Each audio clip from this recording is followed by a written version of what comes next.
What's up mga tol, nais ko lang i-share sa inyo ang aking maliit na negosyo. Maliit man ang kita pero may makukunan ka talaga na makakain sa araw-araw. Dito nga mga tol, ang asawa ko talaga ang naghahanda at kailangan talaga hiwain ng isaw para mawala ang tae. Gusto talaga ng asawa ko na malinis ang aming paninda. Ayaw kasi niya na makakain ng tae ang aming customer. Sa ganun ay marami kaming customer na pabalik-balik sa aming tinda. Bago ang lahat, shoutout muna kay Banat Bay. Grabe ka talaga, Banat Bay. Asawa ko ay adik na adik sa'yo. Pag naghahanda kami ng aming paninda, Banat Bay talaga ang aming pinanunood.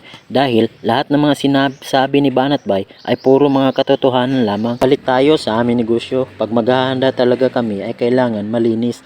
Dahil mas masarap ang paninda kapag malinis. Mahirap man ang ganitong negosyo ay ayos lang. Dahil may kita ka talaga araw-araw. Walang mahirap sa taong mahirap. Ako nga pala ang naghahanda, ang pinakapugi. Hanggang dito na lang tayo mga tol sa kauna-unahan nating vlog sa ating munting negosyo. At sana ay mag-follow kayo sa aking page. Maraming salamat.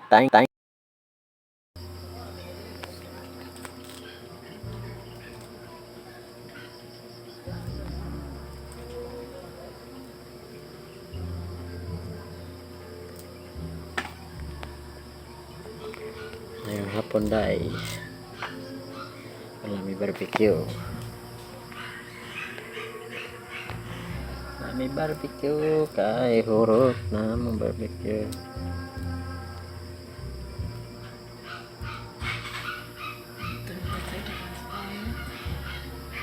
Ha? Klaro ya. Smell sa ba? Smell. Minika. Eh.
Tol kay wala naman tayo kwarta mga tol.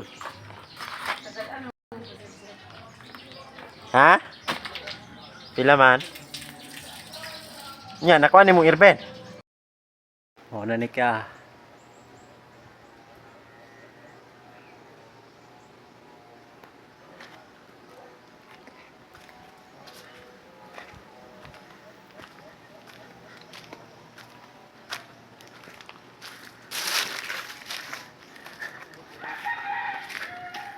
Diyan na lang.